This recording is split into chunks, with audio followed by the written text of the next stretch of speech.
If I hadn't seen such riches, I could live with being poor. Is that the line from the James song that was obviously used for the title for your book, Daniel? That's it, yeah. Well remembered. Yes. Yeah. Of Probably course, see it the on famous line is "sit down," and I actually want to begin with.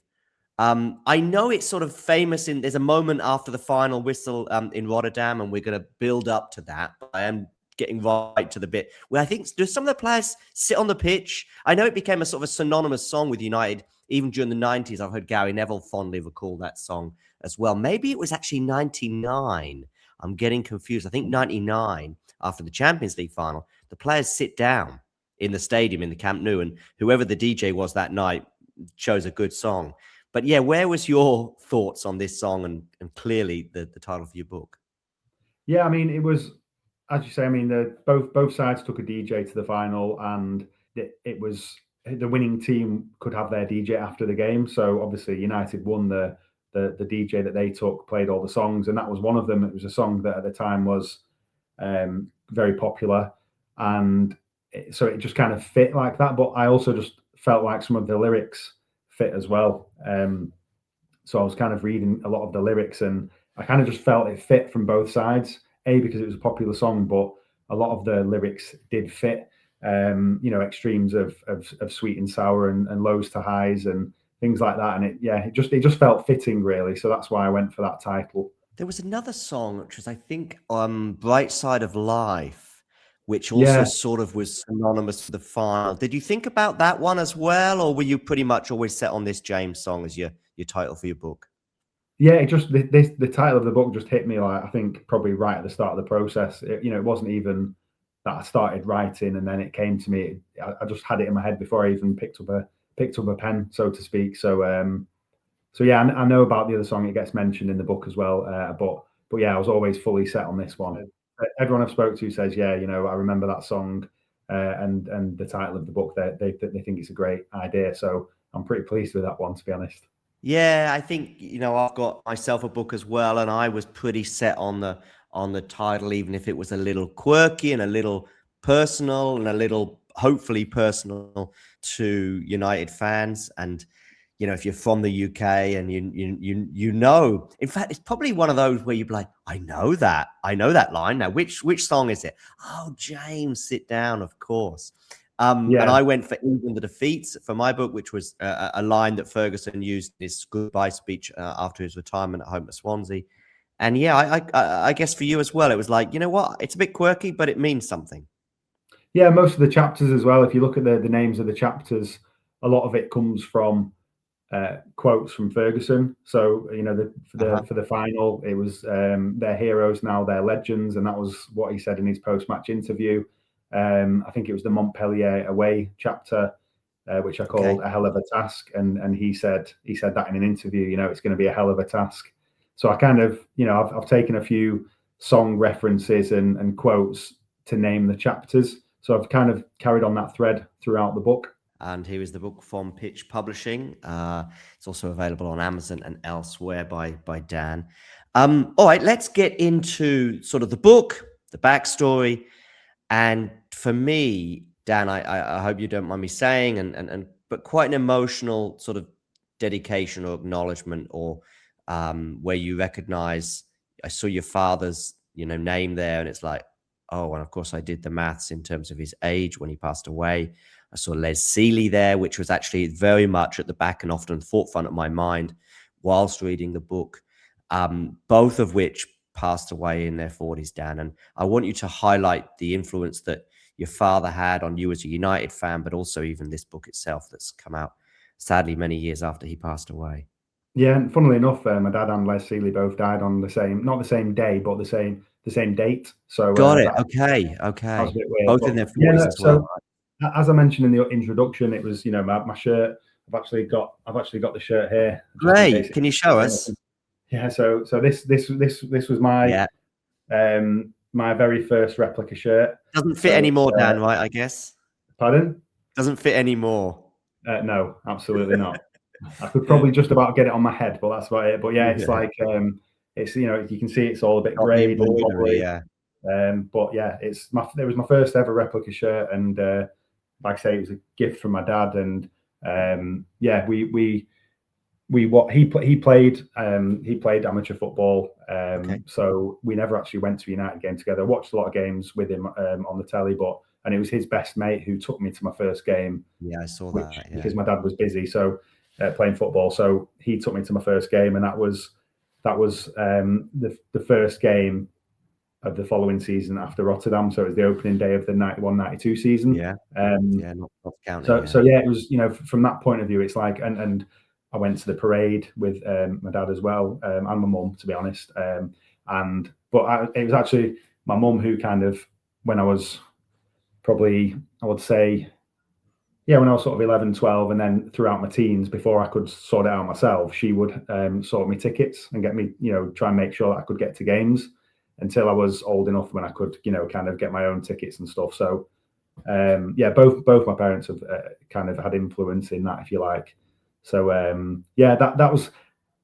I've done 3 books before with Pitch Publishing on South American football, and I just felt like I wanted to do one that was a bit closer to home, really. Modern football is kind of going away from me in terms of my enjoyment and, how I feel about the business side of the game.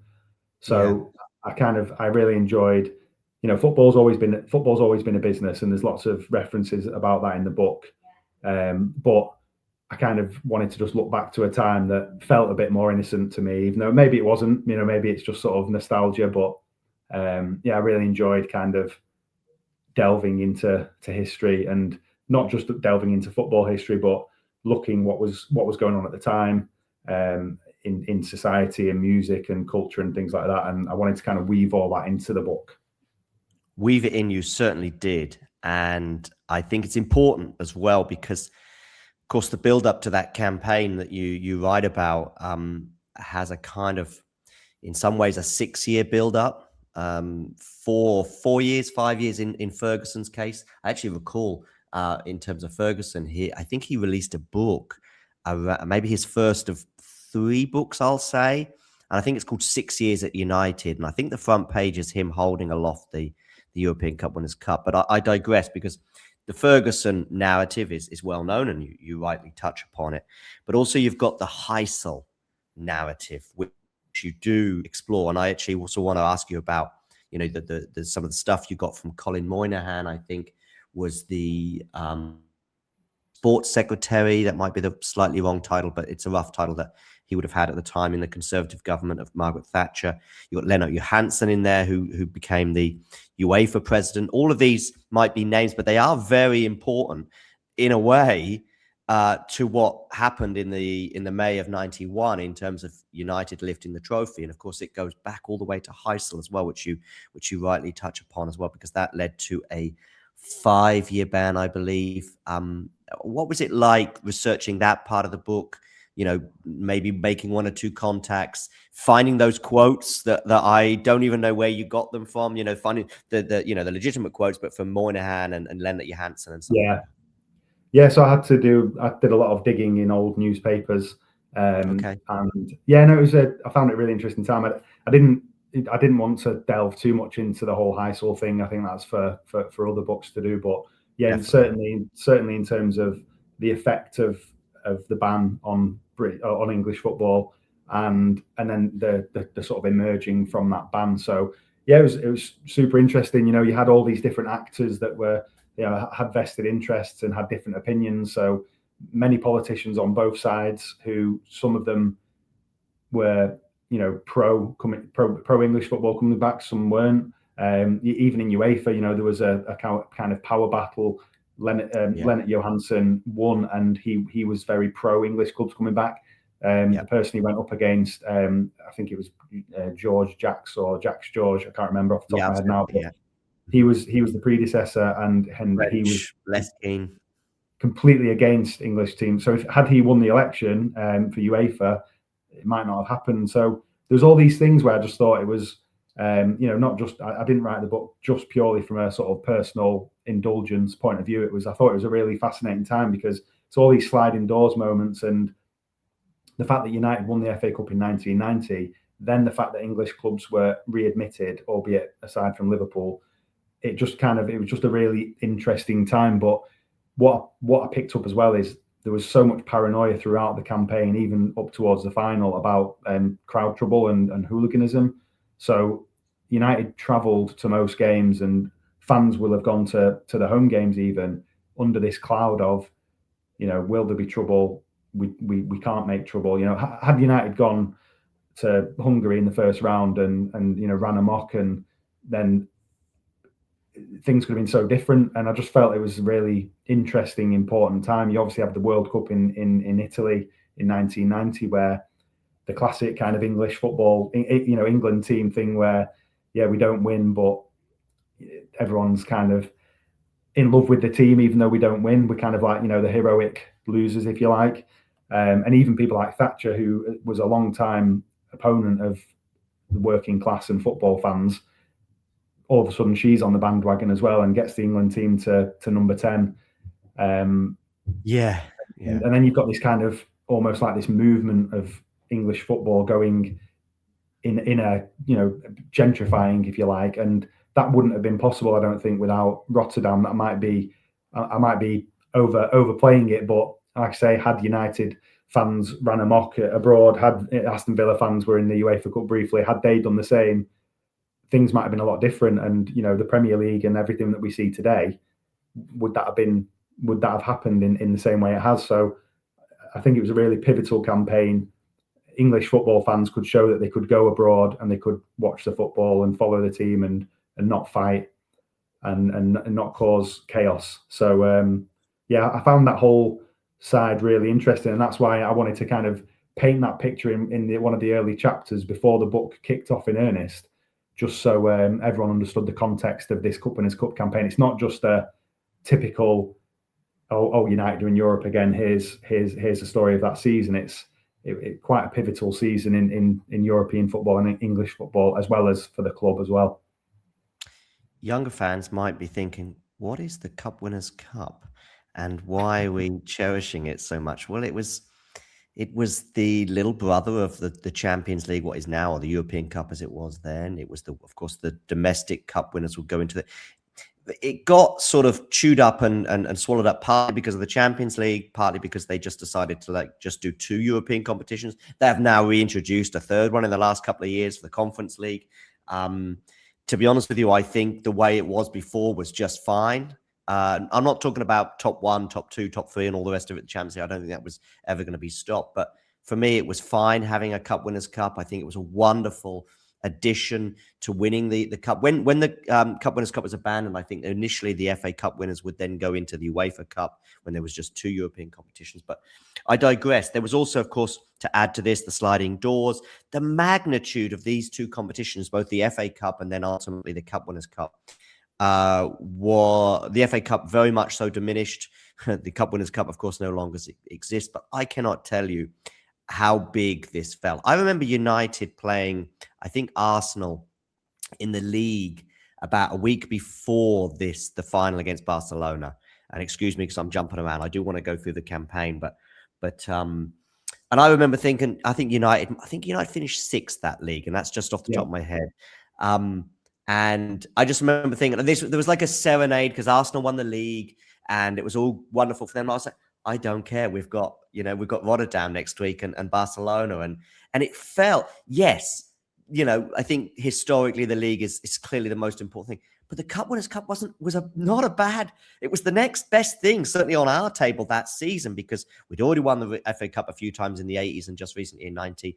I think we'd still yet to win the League Cup. Funny enough, at that point we did eventually tick that off, of course. But this was just as good as it could get, other than winning a league or obviously a European Cup if you were in it, right? Yeah, it was a big competition back then. I never knew why, but and I don't know the answer to this day actually. But the European Super Cup was always between the Cup Winners' Cup winners and the European Cup winners, not the UEFA Cup.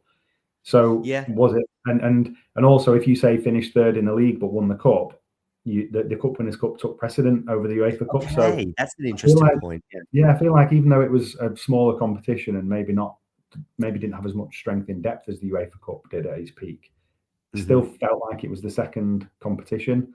And I think the Conference League, the Conference League now is probably the closest you'll get to it. But it's funny how they try and reinvent the wheel, that they went from 3 to 2 and now back to 3. But yeah, I think the good thing about it then was it was a very strong field. Maybe not strength in depth, because United did have a relatively easy way path to Certainly the first couple of rounds was nice, wasn't it? Yeah, I mean, Montpellier was seen as probably the toughest test, but in reality, it's a modest club that was in a decent moment. They were never a superpower. So, and then Legia Warsaw, they have good pedigree in Europe and plenty of European campaigns. Well, that's probably by virtue of the fact that they're always at the top end of the Polish league. So, but then you have, in the other semi-final, Juventus against Barcelona. Sampdoria were in the competition as well. Fergie's old club, Aberdeen. So there were some decent teams. Previous cup winners would have been back in it as well, and that would have been, I guess, Sampdoria or Juventus, since there being 2 European teams and 2 Italian teams in there. Yeah, so the winner always stayed in it. So the following year, United were in it, as well as Spurs. Exactly. Yeah, went out early. I remember the next year. Yeah. So it was all it was a. And what I liked about it was just the quirkiness of it. So you just, it was never retained, so no team ever dominated it. It was, the cup, the FA Cup. I'm sure it's the same in most of the European countries, but the FA Cup was never really dominated by any team. When United won it in 1990, it was the joint most, I think, on 6. So it felt a lot more spread out. So you were getting different teams in it every year. The fact that it was straight knockout, no seeding, which is never going to happen again. But that's kind of my way of that's my favourite way of cup competitions, where you just lump everyone in the pot, pull out the names, and it's just tough. If you get drawn against a tough team and you go out in the first round, and the league and cup double was such a tough thing, right, Daniel? I mean, it was just until United did it twice in 3 years in the mid-90s, it was just barely heard of. It was such a difficult thing to do. Well, even the treble, I worked out a while back, just because I was bored, and having a bit of a conversation with someone about football. When United won the treble in '99, it was the 4th treble in European football in 44 years since 55, when UEFA competition started. So that's say 1 every 11 years, and then the following 25 years there was 8 or something like that. So it just shows that, and so what's that? You've gone from 1 every 11 years to 1 every 3 years. Just shows how the power is being concentrated in the hands of fewer teams from fewer leagues. So back in 1991, just felt a bit more open, and the fact that you could go on these runs, and then when you do win those competitions in those times where it is a bit more random, it's more fun. I think when you go into a cup competition and so if you look at the FA Cup now, okay, we've had a few. You've got Chelsea and City in the final tomorrow. Okay, Palace won it last year, but that the semi-finals are going to be Chelsea, Arsenal, City, Liverpool, United.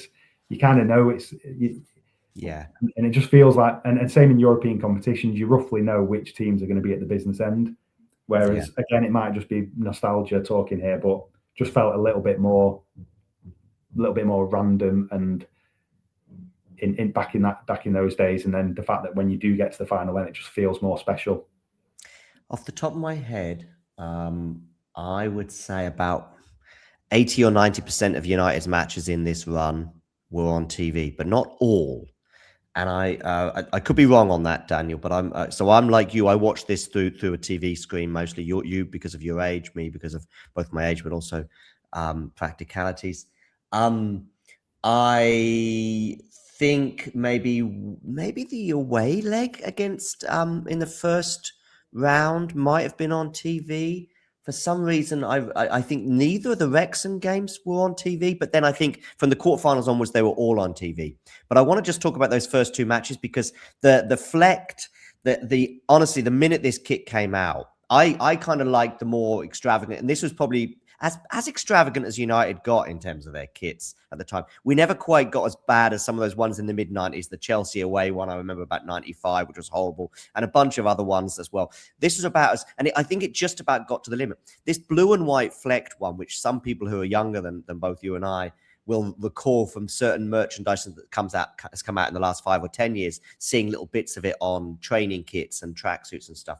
but I loved it. Let me tell you this though, Daniel, until I got it close up, I actually thought it was like the Adidas, the blue bits that we saw. I actually thought on TV was the Adidas logo, as it was then and still is occasionally now. But then when I got the shirt, because I got it, and this is around the time I was getting every home and away kit pretty much, and did so probably until they started doing it on the 1 year cycle about 15 years ago. And then I was like, nah, I'm not doing this anymore. Those days I'd get the whole kit. Of course, when I was in my 20s and 30s, I wasn't doing the full kit anymore. But yeah, that was a great one. And we would have worn it, of course, away at Wrexham in the second round. But that was about the only time I think we wore it. And of course, in the final, it didn't rear its head because it would have clashed. So we had a sort of blue, largely blue away kit and a red home kit. Well, you can't play Barcelona if they're winning the toss, right? Yeah, so that was the only game it was worn. I always remember that kit in a way because I remember one of my mates had it, and I remember it not being very. Again, this might just be my recollection, but I remember it not being very popular at the time.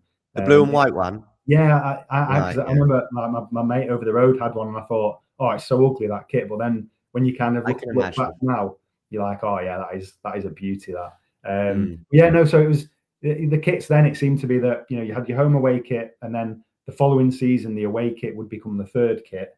And that's how they did it. But so the white kit that was worn in the run, anytime it was worn in the run up to the final, it was it was a different style. So on this shirt here, the home kit was had this kind of collar. Yeah. But the away kit had a V-neck, and it was the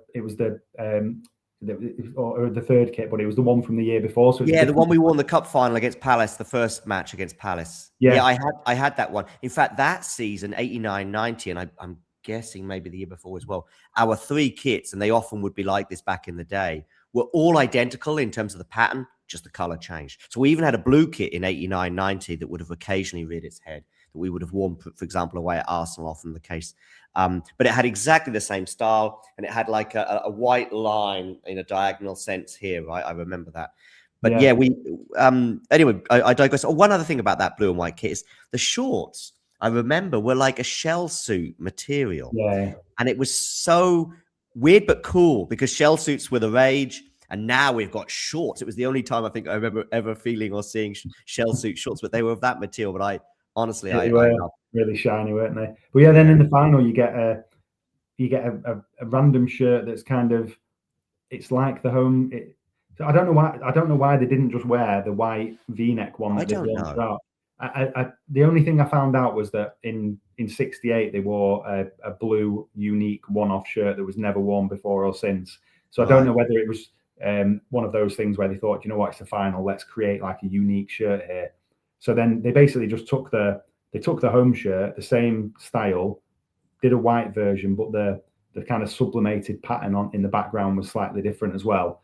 No sponsor as well, right? There was no sponsor on the shirt. No sponsors, in the finals, In the final, So it's a unique kind of piece of history, really. That shirt only ever worn once. The shorts, I think, were the usual white shorts. That's right. That was also weird as well. They just wore the regular white shorts as well. Then the socks were unique as well. I don't know who came up with all this, but it's either regardless, it leads you to having a shirt and a kind of kit in on the whole that was unique and memorable. And I think whenever anyone sees that shirt, you can't help but think of Rotterdam. And obviously, it's come out again in recent years. Adidas.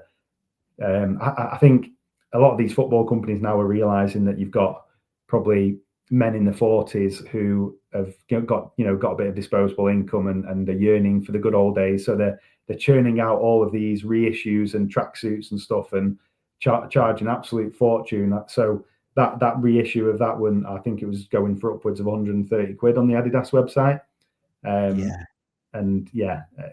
I noticed the other day the long sleeve version has been reduced to 52 quid or something. So it's there's obviously a massive market for people, I guess, people like us who want to look back at the good old days. Yeah. There's a couple of funny things about the first couple of rounds. First of all, that our opening opponent, I think, no longer exists, right, as a club. Peksi or Peksha, it's a Hungarian club, I think, was formed in the early 70s. But as far as I'm aware, I think they no longer exist. Is that right? They do exist, but just in a different kind of guise. So it was in the 70s. It was a merger of 5 local clubs, and then I think it was 2014. I spoke to a Hungarian guy who gave me loads of great info about this. They did a ceremony where they dug a hole in the middle of the pitch, and they lowered a coffin into it, and it was symbolizing the death of football in the town. So. And then they've dropped. They lost their professional license, and they've dropped to the kind of lower reaches of Hungarian football. But I mean, even at the time, they were a minnow, and even in Hungarian circles, they were a minnow. The match was played in the afternoon for a couple of reasons. So when United went away, I remember it was on in the afternoon. It was like a 1 o'clock. I think this one was on TV, but I could be wrong. I think it was. It was on TV, but it was like 1:30 in the afternoon. Yeah. Because number one, they didn't have floodlights, and they'd never had floodlights in the whole history of the club, even to this day. And then also the other thing was that, just to show their pecking order in Hungarian football, you've got I can't remember which teams was which. Ferencváros was playing in the UEFA Cup, I think, and then there was another team playing in the European Cup against Napoli. So Maradona was in town. So or in town, I say, but in Hungary. So that kind of got top billing in the evening, and that was huge news that Maradona was playing against the Hungarian team. And apparently, they even when they trained the night before, they charged people to get in to watch the training to see Maradona train. So they were way down in the pecking order. They won that trophy. They won the Hungarian Cup in 1990, just like United did. But I think that was their only ever trophy that they won. They were a tiny team, but they had a few Hungarian internationals. And they were in a good sort of moment. But I mean, never going to really trouble United. Although saying that, Ferguson went kind of ultra defensive in the away leg. Did he? Something that he would often do throughout his career in Europe, especially. So he played a back four. He played Viv Anderson played his only appearance of the campaign. Okay. I think Mal Donaghy played, and then you had Lee Martin and Clayton Blackmore, who were typically fullbacks, playing on the wing. Oh wow! So it was like, when I read it at first, I was like, this is a bit strange, but the context was, I guess, that back then you didn't have any footage of these teams. You had no idea what they would be like. Okay, you've played them already in the first leg. You've had them watched a couple of times, so you've got a bit of an idea, but you don't know what they're going to be like on the home turf. You don't know if the crowd are going to be volatile.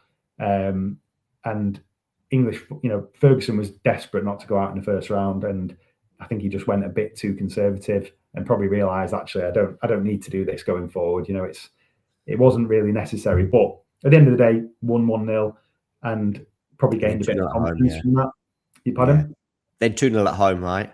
2-0 at home, and then 1-0 away, and McClare scored a header. And I think he realised then that, okay, probably went a bit over the top there with the defensive side, but got through anyway. And it didn't really go defensive after that in any of the games, really. So, but yeah, it was just they were an unknown quantity, completely unknown quantity. But yeah, so a tough kind of.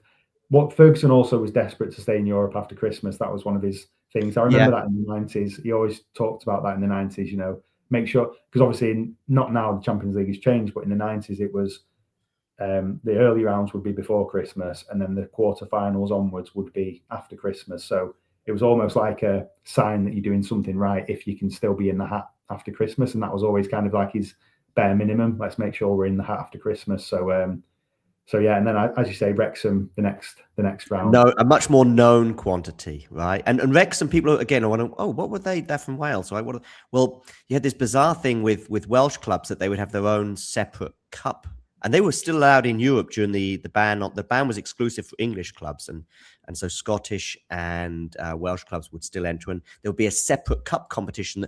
And I'm guessing, oh no, more than guessing, Wrexham will have 2 shots at being in the European Cup Winners' Cup, because they would also have, well, they definitely competed in the FA Cup, because as easy as it sounds to get Wrexham in the second round, one of, or maybe the most famous match in their history, US Hollywood Stars takeover, at least anyway, when they beat Arsenal in the January of 92, I think it was. 92, yeah. Who were the cup holders as well, I think. the year that United won the Cup Winners' Cup. I think Arsenal won the FA Cup that year. Did they 91? Or no, Spurs won it. Spurs won it in 91, yeah. But anyway, I digress. Wrexham had that, but then United had them, and this is one of the occasions when we wore that, or the only occasion I think on the run, as you said, where we wore that blue and white fleck thing. But yeah, 5-0 home and away, pretty resounding qualification for the quarterfinals, right? Yeah, it was the weird thing was that, as you say, Wrexham they've played their entire existence in the English league system, so they've never played in the Welsh league system, but they were still in the Welsh Cup, but they didn't actually win the Welsh Cup. They lost the Welsh Cup final to Hereford. Okay. But because Hereford were in the Welsh Cup, then they invited teams from the borders, so like Shropshire and Herefordshire. So Hereford were an invited team. They won the Welsh Cup, but because they were an English team, they couldn't go through on behalf of Wales. It's all very strange. But then the other thing with Wrexham was, not only were they right down at the bottom of the old 4th division, so League Two in today's money, even though they play in England, because they were representing Wales, they could only have 4. Basically, anyone that wasn't Welsh was a foreigner. So they've got all these players who were English but classed as foreigners due to UEFA rules. So they even though they were, United would have beaten them anyway, but they were decimated by the foreigner rule. Got it. So they something that would harm United further down the road, but actually didn't really harm us at this time. I think most of our sort of first team were English. McClare, of course, being Scottish. This is pre-Schmeichel signing, pre-Kanchelskis, I guess, as well. So we were still very much an English core at this time. Yeah, well, exactly. So United didn't really suffer. I think people like McClare, even though he wasn't English, he had signed before. I think the deadline was like May '88. So because he'd signed before this deadline, he wasn't classed as a foreigner. Don't know if Hughes were counted as that as well. And Blackmore was not counted as a foreigner. So at this time, United didn't have any issues with that. But Wrexham did, and they had to, because of that, they had to play a load of kids. So they had loads of players that were making the debuts. They had loads of kids on the bench who never played for Wrexham, but they sat on the bench. They had loads of older players as well, like Brian Flynn, who was the manager, who'd retired, kind of got his boots back on. So it was, they were kind of decimated by that, and they didn't really have a lot of chance, really. So a bit of a strange one. A lot of United fans were happy because they could say that they'd been to their first European away. But then there were other fans who were like, because we've been out of Europe for 5 years, I was desperate to go on more adventures, and I ended up going to Wrexham. In some cases, fans were going to the game and then they could get home in time for the highlights. It was that close.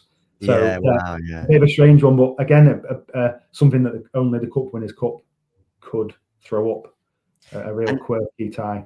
The adventures would come anyway. I mean, we had the Hungarian one, which of course this is, I'm pretty sure, it would definitely have been sort of pre-Iron Curtain. The collapse of the Soviet Union was still to come. Yes, it was kind of like, it was on its last legs. It was on its last legs, but it was pressed. We're going to mention Legia Warsaw in a moment, but before we get there, but it's going to rear its head again there, bearing in mind we had, a Hungarian team in the first round, and then we're going to play a Polish team in the semis. But before we get there, arguably the scariest, you'd think Barcelona, and the last 10 minutes of the final was pretty scary, but we'll come to that shortly. But for sure, the most trepidation, the most fear that I remember, again, as I say, I'm watching it through the TV screen, but we get off to a flight. So this is the quarterfinals now, post-Christmas, in that lengthy gap between December and or even probably November, maybe December and March, before the European sort of season reignites. And then we play Montpellier at home, and we go up super early. And actually, I'm doing this off the top of my head rather than your book, but I remember, I think, scores in the first couple of minutes, and it's like, this is going to be a breeze. We would see other matches in Europe follow a similar pattern. I remember Galatasaray a couple of years later in the European Cup, etc. But it didn't turn out to be a breeze against Montpellier, did it? Yeah. Lee Martin scored that own goal after, I think, 6 minutes. Terrible just pitch. 2 minutes later. Yeah, terrible pitch, and after the game, and that was in the away goal era as well. So after the game, many people were thinking, right, that's it now. I thought we were done. Yeah, it's crazy to draw 1-1 at home, but I thought we were done, because I just thought we're not brilliant. We've probably thought the first 5 minutes we were great and then realized we weren't. Yeah, I just thought we were done. It's nowadays, but you mentioned it earlier, it was rightly mentioned. Going away from home, it got by the 90s, it was getting a little bit easy. It wasn't like the 50s, the 60s, and the 70s where you were just, there was no YouTube videos to watch, there was no research. You were flying, you were arriving in a country which, travel was completely different. But even in the 90s, it was still, you don't get an away goal, for example. If you're away from home, you're in trouble. And it was just massive. And it would go on to cost United a lot. United went out so many times on the away goals rule in the 90s and 2000s. And it rarely came to our rescue. But on this occasion, it didn't really matter, did it? Yeah, it was seen as to go over there, it was seen as a real tough game that not many people expected. I mean, a lot of the journalists were basically saying that's it now. And I think that kind of underdog feeling really drove the team on. The stadium was small, but it was quite hostile. 18,000 was the capacity. So they had a standout star, Daniel, as well, right? I mean, yeah, they did. They had Laurent Blanc, who obviously Laurent. He was the main man in terms of, he was scoring lots of goals from the back. French international, their best player really. But yeah, they had Carlos Valderrama, who I think in reality, as talented as he was seen as a bit of a luxury. So he didn't play it in the first leg at Old Trafford because I don't think they trusted him away from home, and also they said that the pitch was not conducive to his skills, which, I mean, it tells you how bad the pitch was in those days. But yeah, he played in the second leg. He didn't really pull up any trees. So I think I'm sure Ferguson said that he was more style than substance, which is probably fair. As brilliant as he could be on his day, and as iconic as he is, and the frizzy hair in the World Cup in 1990 and 94. Yeah. He didn't really pull up any trees. And the other thing with this tie was that Hughes had been involved in a flashpoint in the first leg, which led to one of their players being sent off. So going into the second leg, I think it was the chairman from Montpellier, who was a bit of a character, saying, Hughes better watch himself over here. And it was all very hostile. But obviously United managed to get a win. Blackmore scored a long range effort. And then Blackmore actually won the penalty just after half time, I think it was, that Bruce converted. One of 19 goals that Bruce scored that season, which is absolutely unbelievable. Okay, I think 12 of them were pens, but 7 from open play or from corners and stuff. So it's still a pretty good record. So yeah, that was seen as a really huge win and gave the side a lot of confidence going forward. Obviously, then you need the luck of the draw, and as Barcelona and Juventus draw each other and have like a massive ding dong over 2 legs, United end up getting Legia Warsaw, which is, you need a bit of luck in cup competitions, don't you? Yeah. Another thing I remember about that Montpellier match as well, you talk about it being a real fight in so many respects. Something springs to mind about Paul Ince getting a scything challenge down the side of his leg and having to change his shorts on the pitch. I can actually remember this on TV. Yeah, he got someone basically. It was a horrendous challenge. I watched it back down the side of his process, and it was like that. I don't think the player got booked or anything. So he was absolutely gaping. Ripped his shorts, I think, as well as his leg. Yeah, ripped his shorts. He had to go off it ultimately. And Lineker was on co-commentary. It was like in his early career, and he I think he said something on the co-commentary like, that wasn't much ado about nothing or something. And apparently I read that Ince collared him in the airport and was like having a bit of a go at him, to say, hey, it was a bad challenge, and it did look like a horrendous challenge. It would be a red card or an assault charge, I think. Now it was horrendous, but I guess those kind of challenges went on back then, didn't they? Yeah, and of course there'd be one 3 years later at the World Cup with Kevin. There's a classic one with Kevin Keegan as well, where I think that's nothing, and basically I think it's Leonardo, the Brazilian, has just gone absolutely as hard as he can with his elbow into the face of a US player, and then he's in the replay, and I think he has kind of done his best to retract. Oh, I remember that. Yeah, that was 3 years later. But I mean, you're on the spot. You say what you think has happened. and you get it totally wrong. And certainly Gary Lineker got it wrong. But you're right, Gary Lineker rarely fulfilled this role. He did in the first couple of years, but it wasn't long before he was then a pundit in the studio rather than co-commentator, and then it wasn't long before he was taken over from Des Lynam. Of course, this campaign, of course, was on ITV. European campaigns, both in the Cup Winners' Cup and then latterly in the European Cup or Champions League, was pretty much the sole domain of ITV, even as Sky was beginning to grow. And there's going to be a co-commentator, or a couple of co-commentators I'm going to mention in a short moment when we get to the final in particular. But anyway, we get through to the semis. And yeah, now we've got that Iron Curtain scenario. We're going to play Legia Warsaw away. I also want to know about research for some of these matches. You know, you mentioned some of the backstories in Montpellier, but also Legia Warsaw I'd like to know about. I managed to speak to a couple of people and you know, from those countries as well. It was quite interesting. And again, how do you get hold of some of these people, Daniel? Twitter. Yeah. Okay. Yeah. Twitter before it was the kind of, you know, cesspit that it's turned into. It was, you know, quite a lot of people that I'd known over the years and spoken to, and people just willing to help, give the time up, you know, just for the love of talking about football, basically. But yeah, the Legia Warsaw game again, you know, going back sort of behind the Iron Curtain. Some of the people I spoke to who travelled over there just remember it being very bleak, people queuing up for food, and you know, a lot of poverty, a lot of grey buildings. You know, as opposed to probably now, if you go to Warsaw, I've not been to Warsaw. I've been to Poland, but not been to Warsaw. But apparently, it's by all accounts, it's a real modern, thriving city. But back then, it was not particularly. One of the, you know, and one of the things I noticed when watching the footage back of the game, you've just got this big flag behind one of the goals that says "White Power," and it's just like, this is on ITV, and it's, you know, live on ITV. It's hanging right there behind the goal, and there's loads of policemen and. But it's written in Polish, right? I guess. No, in English. It's in English. Oh, okay. It's obviously It's obviously from the Polish fans, and I'm just like, the police or the soldiers not doing anything about that, and I just thought that's absolutely crazy. At the other end, you had this really cool sort of Soviet style scoreboard. But yeah, going over there again was seen as a bit of a banana skin, but 3-1 win away from home, 3 away goals. You know, it was a case really of going back to Old Trafford for the second leg. Bit of a damp squib, I think, the second leg, because, you know, there wasn't really a lot of jeopardy in it.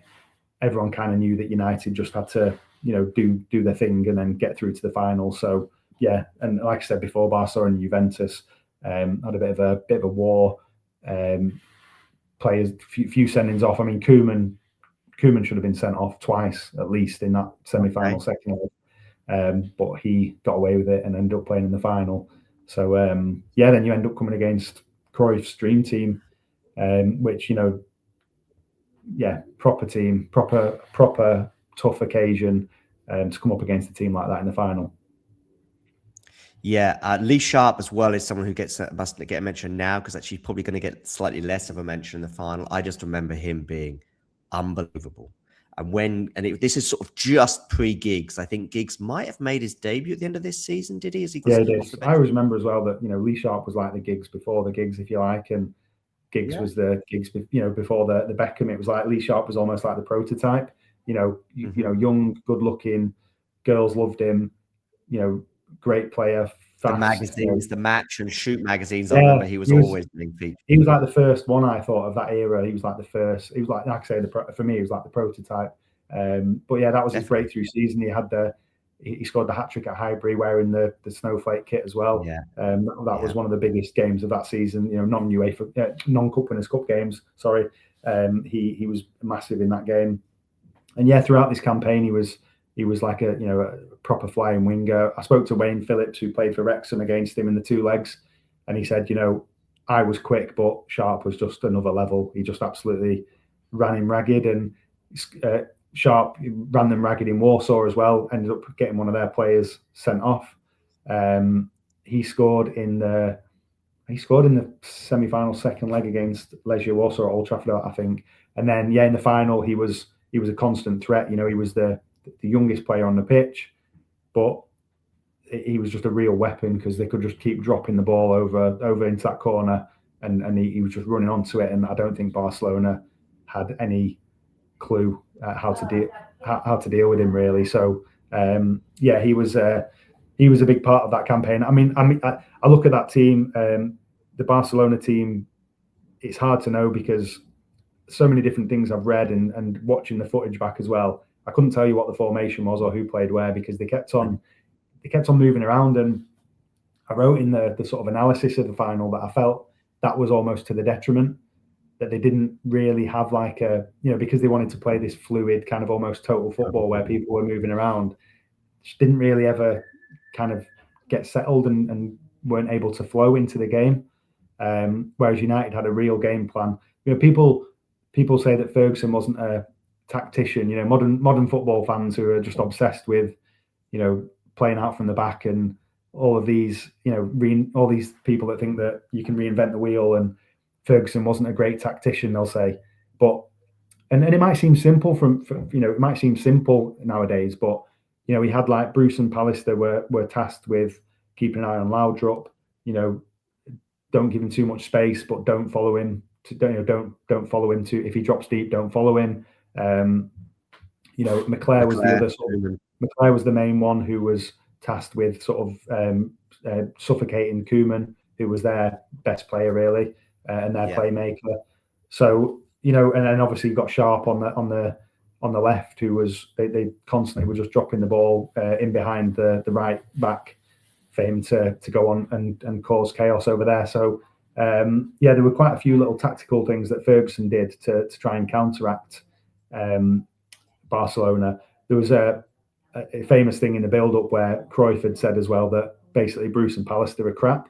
So one of their game plans was to sort of almost like funnel the ball, make sure that you kind of press the ball into so it ends up with Bruce and Pallister because they'll just give you the ball back. And there's one where Pallister he wrote about in his book where he ends up kind of running through the defence and then playing a ball through to McClair, perfect like slide rule pass. McClair put it over because it did bobble to be fair, and then McClair put it over, and Pallister said something in his book like, I felt like you're saying to Johan, who can't pass the ball, Johan, like. So he kind of went into that with a bit of a point to prove because Cruyff had said before the game that those two aren't much use. Hughes obviously had something to prove because he'd been to Barcelona as sort of 23-year-old and it hadn't worked out, and he had a point to prove, and obviously he did that really well. And Brian Robson as well, who was 34 at the time, in his kind of veteran stage. He'd been discarded by Graham Taylor, the England manager, but Robson obviously showed on this night that he was still a world-class player, Definitely. So everyone who had a point to prove going into the game did so, and I think that fueled those guys going into that game. Hughes, I've read different quotes from Hughes where sometimes he says that he had revenge on his mind, other times he said he didn't. But you've got to go into that game if you're him thinking I want to get one over these guys who I didn't really have a great time in Barcelona, probably didn't necessarily rate me as a player, and now I can show them on a big stage that how good I am. And his second goal, which everyone will remember, certainly did show them how good he was. Yeah, I think both might. It's possible that both are true with Mark Hughes. In that it might not have been. He might have just put it to the side in terms of the final itself, pre-match, and even as the match is going on. It's not a distraction. He just wants to win the European Cup Winners' Cup, and it's a huge match for Man United in our history, etc. But maybe when he scores the goal, it might be in his mind. There's a possibility that there's a kind of a mixture of the two, that there's none of this of course, 2 goals, I should say. Yeah, quite a few stories here, Daniel, that I love that you touched upon. Certain people with potential revenge on their mind, former players. Robson, of course, in terms of him being discarded by England. Pallister in the pre-match comments, I loved as well. Pallister actually was really a ball-playing centre-half. It certainly wasn't Steve Bruce, and I think he was a pretty class act. Yes, I do think that pair could be got at, especially like 1-2s around the box and maybe on the turn a little bit, although Pallister was often able to make up with pace. But yeah, all sorts of narratives all over the pitch. We've also got Les Sealey in goal, Daniel, right? In terms of it was just about a year before when he replaces Jim Leighton for the replay in maybe one of the stories of the Ferguson era. If you just looked at stories, not necessarily winning cups and Champions Leagues and league championships, if you think about the summer of 95 and the sale of the three experienced players, in fact, two of those experienced players, I think, are on the screen right now. Who is it? Hughes and Ince, of course. So the other one being Konchesky. But, that you could probably pick 5 stories. And I think one of those stories would be that FA Cup final decision. Jim Leighton, who was one of his marquee signings after arriving at the club, Ferguson.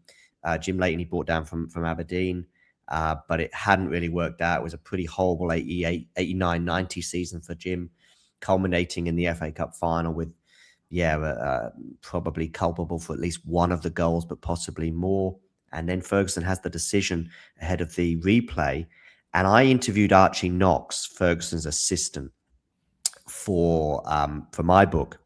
And I asked Archie, basically the one question really I wanted to ask him more than anything else was, what were your thoughts on the decision to go with Seeley in the replay? Because I know you spoke to Seeley's son, was it, as part of your research for this book? Yeah. Yeah. So I spoke to Archie and I said, Archie, what were your thoughts and what were those conversations like? I would have played him, he said. I said, you would have played Jim or you would have played Les? I would have played Jim. That was my thoughts. But I also, my role as assistant, I'm here to be a sounding board. I'm here to say what I would do. But Ferguson, Alex was, or Alex, I think he would have called him, was determined to play Les Seeley. Les Seeley, what a character. You think about that, the way he performed in the replay, a little bit unorthodox at times, but he also made some good saves.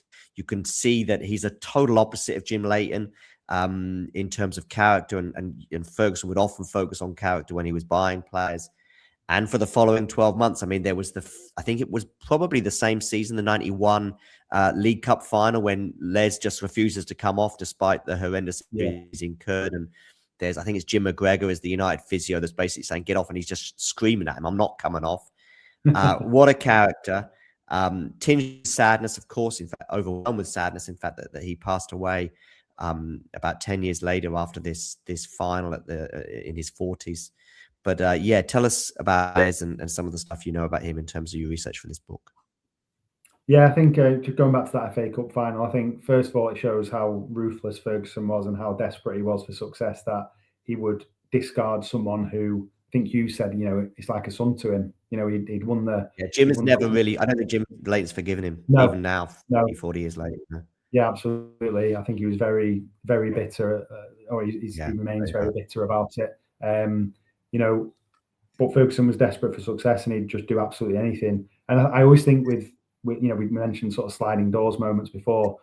I think when it comes to management, you can make these decisions and it's like a substitution, isn't it? If you make a substitution and that sub comes on and scores, you're a genius. But if they come on and you lose, so that I think is another one of those sliding door moments. If he does that and then United lose and Seeley has an absolute nightmare, then what happens? But it was what Ferguson said at the time was that Leighton, or what he might have said since, I think it's in one of his books, that Leighton had, in every single area you'd want in terms of attributes for a goalkeeper, Leighton was better than Les Seeley.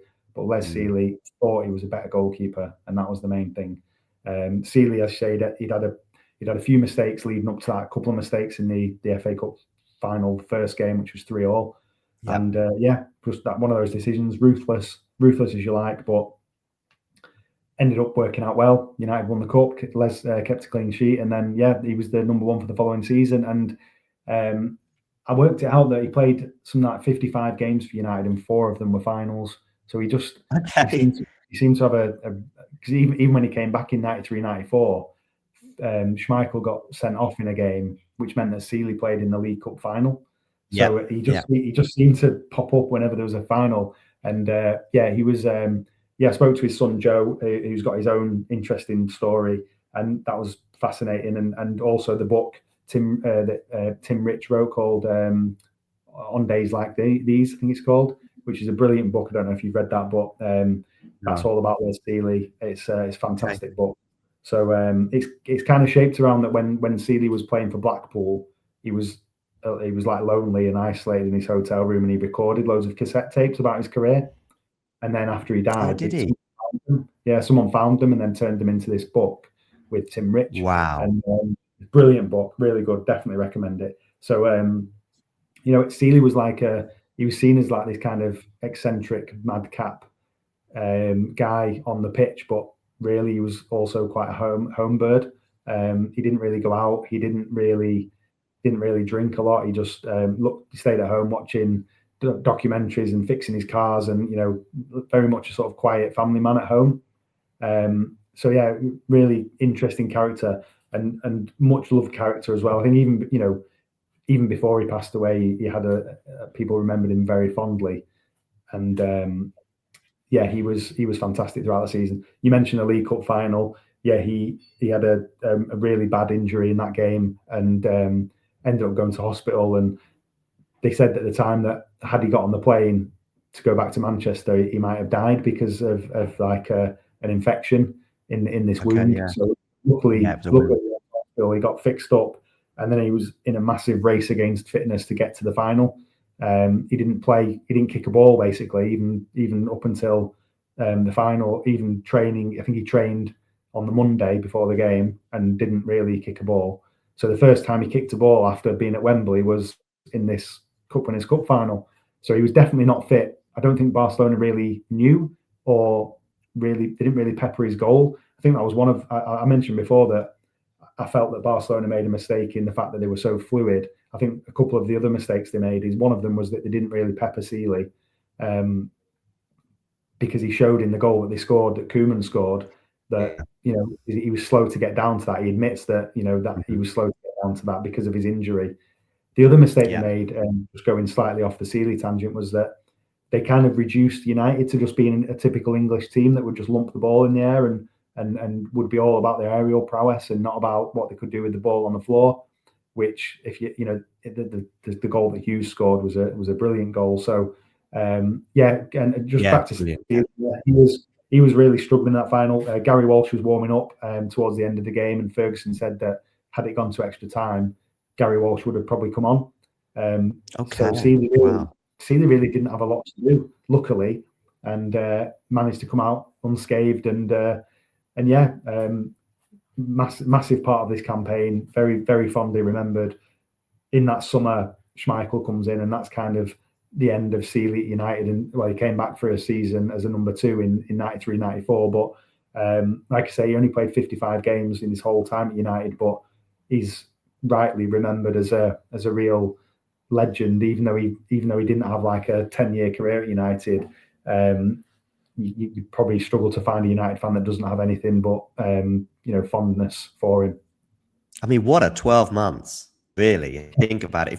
If you're I'm guessing that 95% of those 55 appearances probably came in this 12-month period, maybe slightly less, but probably something like that, because he barely played before the cup final, I think, in 90. And he didn't really barely played after this particular final as well.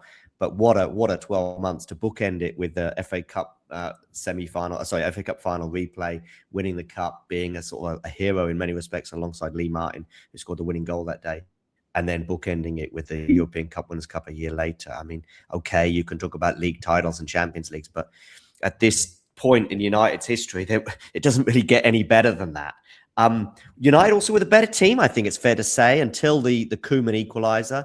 Things got super nervy after that. But I also want to just add a couple of little nuggets of my own, if you let me indulge, Daniel, because I think there's quite a few. You mentioned the Hughes narrative, we talk about Les Seeley as well, and for me as well, the 16 players that I see on the United screen, I think that's pretty much full strength.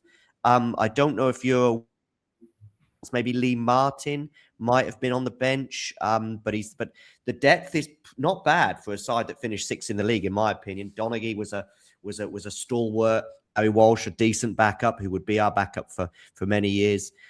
Neil Webb, maybe a transfer that didn't quite work out, but the talent was there. Mark Robbins, we all know about his prowess off the bench, and although he'd go on to Norwich a year or so later. Danny Wallace, I knew his plight. in terms of multiple sclerosis. And I checked to see how he's doing these days. I saw a couple of years ago he was at Southampton being honoured. Really sad, obviously what happened to him post career, but he was a huge signing as part of a 5 or 6 summer haul in '89, wasn't it? Yeah. And then the first 11, I think I mentioned any absences. I mean, I also think about the 2008 Champions League final, how we peaked that season in terms of, with the exception of 1 or 2 fringe players by then, the whole 15, 16 that we needed that day in Moscow were there. Unlike, of course, in '99 in terms of the absences with suspension. But what were there any? Lee Martin is the one that stands out that I don't see in that 16. Yeah, no, full strength pretty much. And Lee Martin, by that point, was struggling a lot with injuries. And I also think that the own goal really affected him. He didn't really, because of injuries and probably the confidence thing there, he never really, his United career kind of didn't really ever pick up after that, which is a shame. And he was the player that actually got United into the Cup Winners' Cup, of course, with that FA Cup final replay goal. So he was absent, but that was it really. So it was full strength, and there were none of the subs got on the pitch. So it was just that first 11 that played the full 90 minutes. Neil Webb, talking about Jim Leighton, I think I've read a few bits that Neil Webb didn't really forgive Ferguson for not playing him in this game. Again, another one of those decisions where you win, so the manager looks like he's made the right decision. And Neil Webb was a great ball playing midfielder, but he picked up a bad injury playing for England and just never really kind of got going as the long-term successor for Robson, really. So it was full strength. I mean, Barcelona had a couple of players missing. Stoichkov was out injured. Amor got sent off in the game against Juventus, in the feisty game against Juventus. Zubizarreta, the goalkeeper, as well. That's the big one. That's the one. He got a yellow card in the Juventus game, and that was I think 2 yellow cards, which ruled him out. So Busquets plays in net, the dad of Sergio Busquets, the midfielder. It was actually his professional debut. So he was 24. It was his professional debut. Again, in the era where people didn't rotate like they do nowadays. Nowadays he's probably already played 50 odd games, in cups and various other games. Back then he's 24. It's his professional debut, and thankfully he's a bit wild. He comes flying out for the first goal, which Bruce headed across to Hughes, and then for the second goal that Hughes scored, where he takes it round him, he's kind of playing that sweeper keeper role, but badly misjudges it, and Hughes skips round him and puts it into the empty net. So a few of those things where United may be a bit lucky. Would it have been different if Barcelona were full strength? But still a brilliant team. You look at the players, some of the players on there, and the careers they had and went on to have, and obviously they won the European Cup 12 months later. Koeman said something after this game about this team's miles off it kind of thing, but a year later the European champions at Wembley. So who said they were miles off it? Johan Cruyff said that about his own team. Koeman said in the wake of the game, like in a post-match interview, he was like, oh yeah, this team is I can't remember the exact words, but it was along those lines. This team's miles off it, and went on to win the European Cup, and in a spell that before Guardiola, this was probably one of Barcelona's best teams, or if not the best team in their history. Johan Cruyff's dream team, that period from 88 to 90, well, it was 96 he was there till, but the real peak was sort of between 94. 88 and 94. When obviously famously they smashed United 4-0 at the new camp. So a world-class manager with world-class players, massive club, loads of pedigree in Cup Winners' Cup. So it was a huge win for United. It was a real, and a lot of players said that gave them such a confidence boost going forward, and they really felt that, okay, we've won the FA Cup. I wrote about this in the book about how the FA Cup was great. It was massively celebrated at the time, but United had won the FA Cup before, and in 83, 85, and Atkinson was still sacked. It wasn't like United won the FA Cup and the rest was a formality. So they still needed to prove themselves, and Ferguson still needed to prove himself. And this was just like the next kind of notch on that journey to say, right, okay, we won the FA Cup. I've now won the Cup Winners' Cup twice. Both games I beat Real Madrid, I beat Barcelona. Just kind of we're on that path now, Yeah. and all that was left now for United was to go on Win the and league. be consistent over 40 odd games in a league campaign, and then Ferguson would be solidified as the sort of legend that he went on to become. So this was huge in that sense of giving the team and the club confidence that they could beat the best on any given day. And like I said, English football showed that English football has been away for 5 years, but really hasn't really missed a beat and can still compete with the Europeans' best team despite the ban. Regarding some of what you've just been fantastically adding to this as well, I remember in the build that we would mention some Mavericks. Stoichkov was a huge Maverick, was absent for this match, the Bulgarian striker. We talked about the huge character of Les Sealy, and there were characters all over the pitch as well. There was also some characters in the ITV team for this particular encounter, and I think of two of the four, I guess, TV personalities on the TV that night. Elton Wellesby being the host, I believe, and Brian Moore being the main commentator. But you had Dennis Law in the intro bit alongside Elton Wellesby, not in a studio. I think they're just basically in the stands almost. Yeah, in the stand. Yeah.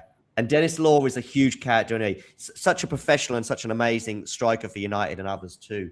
But actually, post-career, he was just a funny guy. And so was Jimmy Greaves, who was the co-commentator. Unusually, I was expecting to hear someone, but it was Jimmy Greaves. And I remember very well. Now, I haven't researched this. I just remember it, and I'm going to go with it. I just know it. In the build-up to the match, he kept calling Carles Busquets biscuits.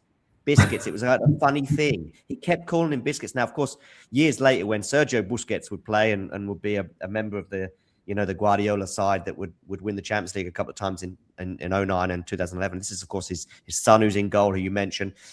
Huge miss, Zubizarreta, in terms of being suspended. Unusual to have a couple of yellow cards for a goalkeeper to rule you out. But yeah, he kept calling him biscuits, and that was funny. The team a year later would feature, albeit on the bench in the final, Miguel Angel Nadal, a centre-half, who Ferguson absolutely loved and was desperate to sign for United in the years that followed. Of course, Miguel Angel Nadal's son would go on to be an extremely famous personality, even more so than his nephew, I should say, not his son. Yeah. Rafa Nadal, and there's Tony Nadal, the uncle, who was also so that was Miguel Angel's brother. And Miguel Angel Nadal would also miss a penalty against England. And also Guardiola wasn't in this lineup in the final in 91, but he would be in the final lineup in the European Cup a year later. So there was a few alterations. Zubizarreta, of course, would come back in. Julio Salinas, I know a little bit about his story as well, because he would go on to miss a huge chance for Spain in the 94 World Cup against Italy in a match that and he just got killed thereafter. You can think about various people in history. I think there's a striker for Brighton I was reading about once in the FA Cup final against United, and he misses this chance, and he's still talking about it. And it's one of those sort of stories for Salinas in Spain. Michael Laudrup, I think, was still very much at his peak. I think he was mid to late 20s in this match. Yeah. Of course, you've got Cheeky Bigurstein as well, who now works at Man City and has done for probably over 10 years and was instrumental in bringing Pep Guardiola to the club, I think. So yeah, he was. Yeah, he was at Barcelona with Guardiola. I think he's left City now, but has he? Okay. Yeah, he was in place with City and to sort of bring Guardiola over, wasn't he? Yeah, and you've got Goycochea, who was kind of like he was like their version of Lee Sharp at the time. He was like this young, promising winger who they expected a lot of. Baquero was a industrious midfielder. He played against United in the 93-94 season, or was it 94-95, wasn't it? In those games as well. So he was still around. And the other one, I guess, Albert Ferrer, who was he played for Chelsea later on in his career, and he was on a lot of the Spanish coverage, the Revista de la Liga that was on Sky Sports, so familiar to a lot of people. Nando as well, it says there he played right back, but he was sent off towards the end for bringing Hughes down, like a bit of a rugby tackle kind of thing. And Hughes might have gone on to get a hat trick then, so maybe he's done Barcelona a favour there. But I mean, full of top players, and Cruyff in the dugout, who was doesn't really need a lot of introduction. But yeah, one of the things on that season with Cruyff was that he had a heart bypass surgery sort of 6 weeks before or something, and sucking on the lollies, sucking on the lollies instead of 60 a day that he was smoking before. And there was I found out about a funny advert that he did for the Catalan government, like a anti-smoking campaign, where he was like doing keepy uppies with a pack of cigs, and ended up he sort of keepy uppies volleys it into kind of touch, and it's like, the inference was that he's like literally kicking the habit.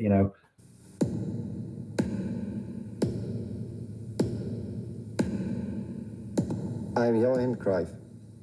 I've had 2 great decisions in my life: smoking, playing football. Football has given me everything in life, but smoking almost took my life away. We were the better team for most of the match. McClair has that chance. Sharp has a moment as well with a volley, with the goal almost gaping, but it was super tricky.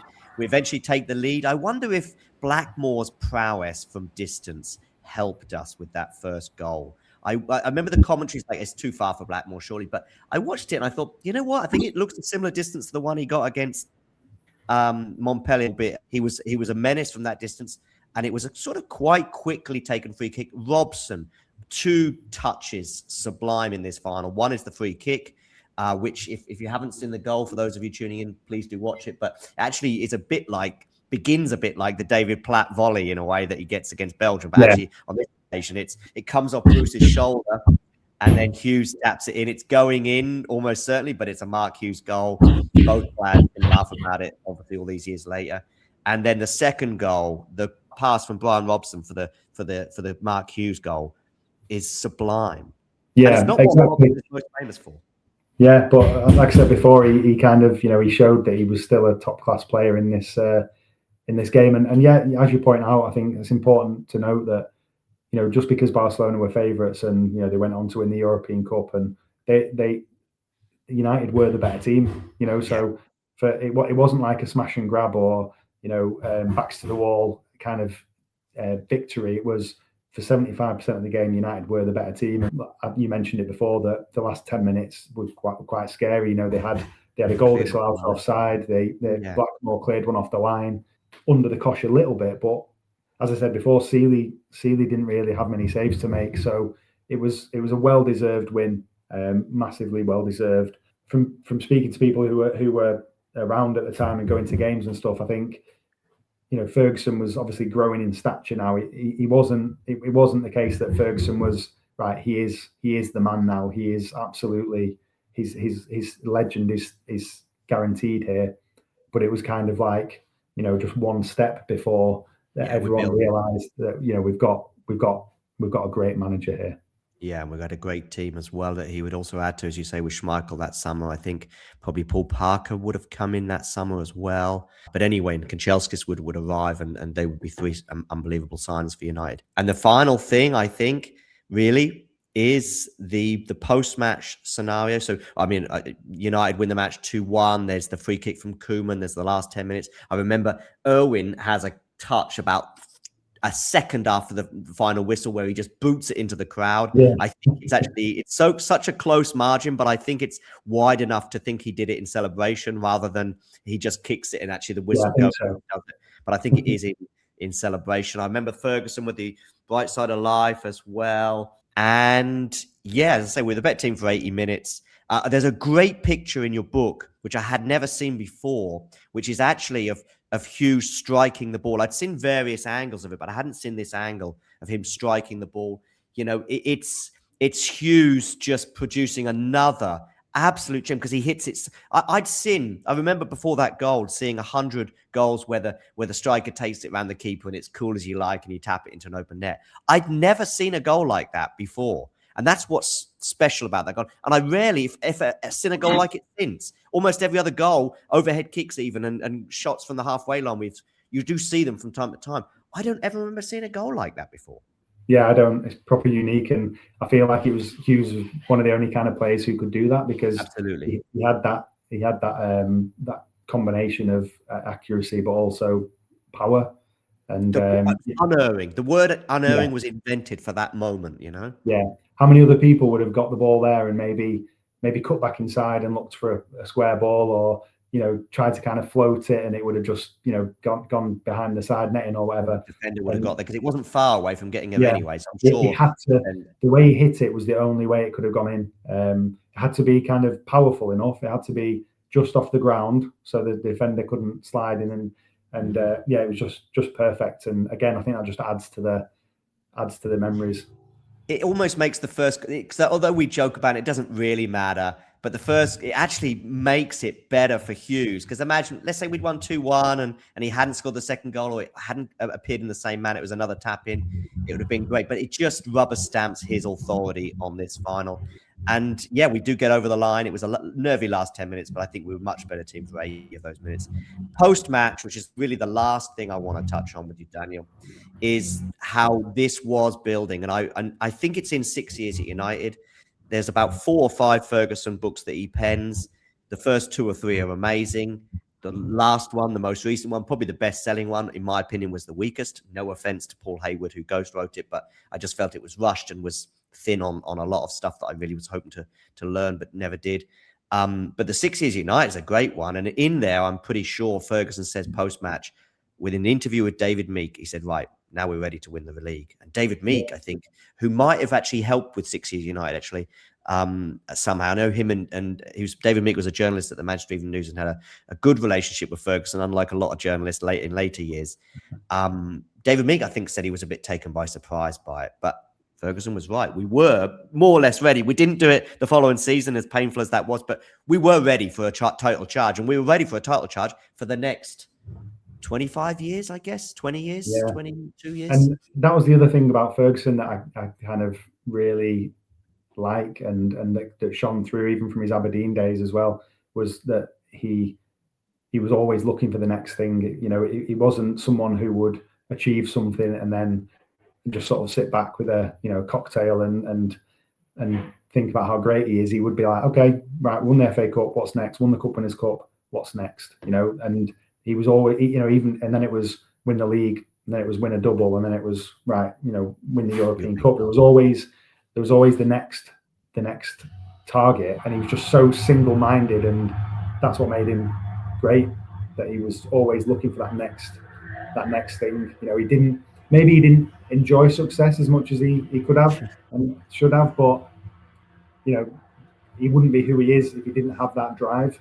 And like I said before, many of the players said that gave them the real confidence to go on and win the league. And yeah, didn't do it the following season, but were close enough. And then it was starting to feel like a bit of an inevitability then. If I hadn't seen such riches, Manchester United's 1991 Cup Winners' Cup triumph, by some fans perhaps, no, but by some people, maybe this one just sometimes goes under the radar a little bit, but fingers crossed your story brings it back to the forefront, and it should do 30. I remember myself recording this match onto VHS and would regularly wake up in the couple of days that followed at 6 a.m, giving me enough time to watch the match in its entirety again before going to school. Those are my memories 35 years ago to the day, 15th of May, 1991.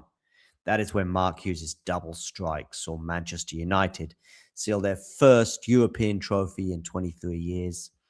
And as you can see from the front cover of Dan's book, it meant Brian Robson lifted the European Cup Winners' Cup, a much loved and much missed competition, one that may no longer exist, but it lives on in the fond memory of both Dan and myself, and I'm sure to many, many others. The book is available in all good bookstores and maybe some bad ones too. Try and get it, though, from Pitch Publishing if you can, which would be much appreciated. But wherever you get it from, make sure you check it out. And yeah, just thanks for joining me, Daniel. Cheers. Been a pleasure, John. Really enjoyed that.